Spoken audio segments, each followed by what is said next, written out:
So as we start to wrap up this unit, we're going to just float around, no pun intended, because we're talking about density.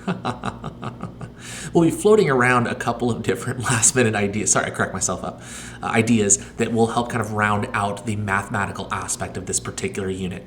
Density is an important factor in chemistry, and it is just simply the ratio of mass to volume. The density of an object can be very easily calculated given different units, and the units that we use are typically given based upon the different states of matter that we're utilizing. Most often we'll be looking at liquids or aqueous solutions, and those will be in grams per milliliter. However, solids, typically we measure the volume of a solid by measuring the length times the width times the height. If you've ever remembered measuring the volume of solid objects in geometry class, you probably recognize that it's not in milliliters, but rather things like centimeters cubed. Gas density is typically grams per liters, and the reason why it's grams per liters and not grams per milliliter is because gas molecules are very, very far apart from one another, and so the density of a gas usually is very, very small. So as a result, we expand the volume so it's a number that's a little bit more reasonable. When an object is placed into a liquid, it will float or sink based on the comparative densities of one another. So, for example, density has a water of 1.00 grams per milliliter, meaning that 1 gram contains a volume of 1 milliliter, or 1 milliliter weighs a gram depending upon how you look at it. If something has a lower density, then it's going to float in that particular solution or be at the top of the solution. If it is heavier or has a greater density than 1.00, then it's going to sink towards the bottom of the material. Again, it's all about comparative densities here. You have a penny that's made up of copper and a little bit of zinc, and then you have it in some mercury. Mercury is one of the most dense liquids that you have on the periodic table. And so as a result, the penny is actually less dense than that of the mercury, and so as a result, it floats on the top of it, as you can see in the picture there on the right. But the formula for density is pretty straightforward. It's just simply a ratio of mass over volume. If given 2 of those 3 variables, you should be able to solve for the unknown variable fairly easily. And here's just a couple of densities of just some selected substances here. I like to try to put things into a little bit of a perspective.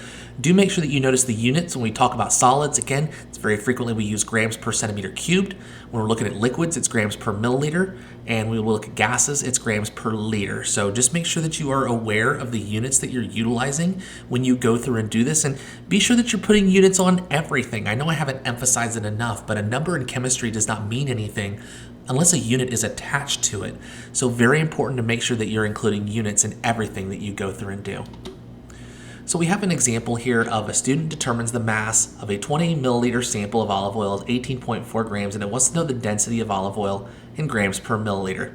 So again, just like what we've done previously, I want you to set this up where you write down your knowns and you figure out what your unknown is that you're trying to solve for. So in this instance, our given is 20.0 milliliters, and our mass is 18.4 grams, and our unknown is density. Remember that the formula for density is just mass over volume. So all we're going to do to solve for our density is take 18.4 grams and divide by 20.0 milliliters to get our density. Make sure you follow the rule of significant figures as you go through and do any math within this course. This is, of course, no exception. And we need to make sure that we round our answer to 3 significant figures. So 0.920 grams per milliliter is indicative of 3 significant figures, and that's what we're looking for as we go through and do this. Here's another type of problem. Blood plasma has a density of 1.027 grams per milliliter. What volume in milliliters does 125 grams of plasma occupy? Pause the video, take a moment and work through this, and then come back and we'll see if you went through and got it correct. All right, so again, set it up exactly how we did previously. Density equals 1.027 grams per milliliter. Mass is 125 grams. We need to solve for the volume. Remember that volume is in the denominator here. So make sure that you understand how to algebraically rearrange this equation in order to be able to solve for volume. In order to get volume out of the denominator, we need to do a little bit of algebra here and multiply by V on both sides. Then in order to get density away from volume, we're going to divide by it on both sides. So do a little bit of algebraic rearranging here in order to solve for volume. So volume is going to equal mass over density. Again, a little bit of algebra is all you need here in order to get this in its correct form. Now all we do is we take our math, plug it in. So volume is equal to 125 grams divided by 1.027 grams per milliliter. And our volume ends up being, when we go through and calculate it, 121.71373 milliliters. Again, we use the rule of significant figures here. The very first number in that problem, 125, has 3 significant figures, while 1.027 has 4. So we round to 3 significant figures for 122. An easy way to check to make sure if you did this correctly is simply take the mass divided by the volume that you get and see, do I actually get the density that's given to me in the problem? You can always go back and check your work to make sure that you've gone through and done each of these individual problems correctly. The last thing I'm going to focus on in this particular unit is the concept of temperature. Temperature is simply a measure of kinetic energy and the tendency of which energy is transferred from one object to another. Literally, when we measure the temperature of something, we're measuring how fast those molecules are moving. Something that is very hot is going to have molecules moving faster because they have more energy than something that feels cold because those molecules have less energy and therefore are moving not quite as fast. When you touch something that feels really, really cold, the reality of the situation is that energy is actually being transferred from your hand to the cold object. So energy is actually leaving your hand to the cold object. Thus, your hand feels cool to the touch. And the opposite is true if you touch something that's warm. If you're holding on to something that's warm, the reason it feels warm is because the thing that you're touching is warmer than that of your hand. So energy is being transferred from the object to your hand, and so your hand ends up feeling warmer. This happens until the temperature of both bodies ends up being the same. It's a concept that's called thermal equilibrium, beyond the scope and sequence of this course, but just a little bit of an idea of what temperature actually is. 3 different temperature scales that we use frequently.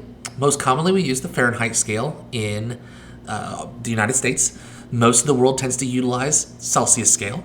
And then there's also another scale that is called the Kelvin scale, which we'll talk about in a minute. But for Fahrenheit, boiling point of water is 212 degrees Fahrenheit, body temperature 98.2 degrees, freezing point of water 32, lowest temperature negative 460 degrees Fahrenheit. So why are the temperature scales different than one another? Well, the boiling point of water and the freezing point of water were primarily used in order to determine the different scales.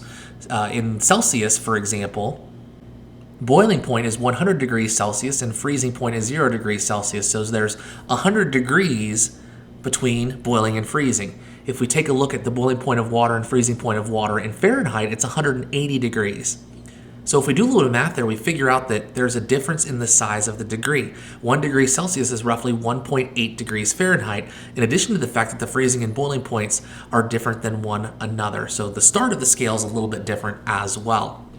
It's one of the reasons why temperature conversions is so important, because we want to make sure that we're accurately determining what temperature we have.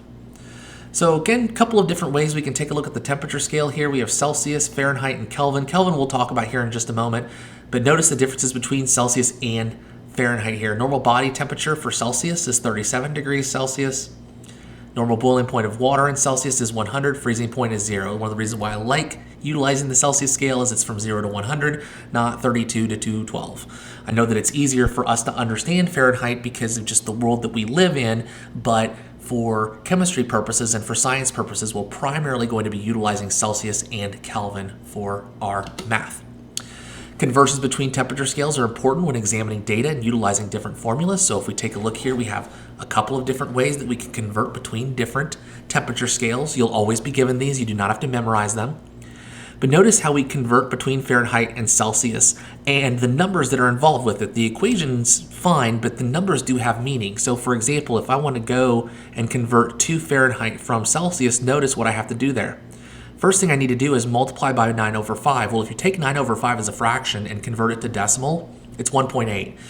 If we go back and think about one of the differences between the Celsius and Fahrenheit scale, one of the key things we discuss is that 1 degree Celsius is 1.8 degrees Fahrenheit, and that's why that number is there. In addition to that, the difference in freezing point, with Celsius it's 0 and with Fahrenheit it's 32. That's a reason why we have to add 32 once we go through and do the math with it. So all of these numbers do have meaning. Kelvin, for example, Kelvin we are going to utilize quite often in our gas unit. And the reason we utilize Kelvin is because the lowest possible temperature you can get in Kelvin is 0. That's where the term absolute 0 comes from. We have no negative numbers when we're measuring things in Kelvin. And that's nice when we end up going through and doing math that are associated with gases, because we would end up with like negative pressures or negative volumes, things like that, and we don't think about those types of things. So as a result, in order to convert between Celsius and Kelvin, you add 273. If I need to convert between Fahrenheit and Kelvin, I must convert to Celsius and then take that Celsius number and convert it to Kelvin. So the body temperature of a person with a high fever is around 104 degrees Fahrenheit. What is the temperature in Celsius and Kelvin? Utilize the formulas on the previous page, plug in, do a little bit of algebra, and solve, and we'll be back with you here in just a moment. So we're going to go through and do the math here. The first thing I need to do is get that Celsius temperature. So simply we're going to plug in 104 in for degree Fahrenheit and just do a little bit of math. Follow the order of operations, take 104 and subtract 32 from it, and then multiply by 5/9. We end up with 40 degrees Celsius. In order to convert that to Kelvin, simply plug it into the Kelvin formula, take the 40 degrees Celsius, add 273 and get 313 Kelvin. I'm not too concerned about significant figures when we're doing math with temperature at the moment, okay? Don't focus on that too much. Just make sure that you can plug in and get those numbers and solve. So that's going to wrap up this unit. I know it's a bit tricky. I know that there's a lot of things that we covered in this unit in regards to math, but the simple fundamental math basics, that's what we've covered this entire unit. We need to make sure that we have these down before we go through and do any more complex or complicated math later on when we go through and do some more intense chemistry a little bit later on. I appreciate you guys watching. Thank you so much. Leave a like if you want to do so. Feel free to comment. Feel free to subscribe if you wish to do so. And thank you for watching. Take care, everybody. We will see you soon. Bye, everyone.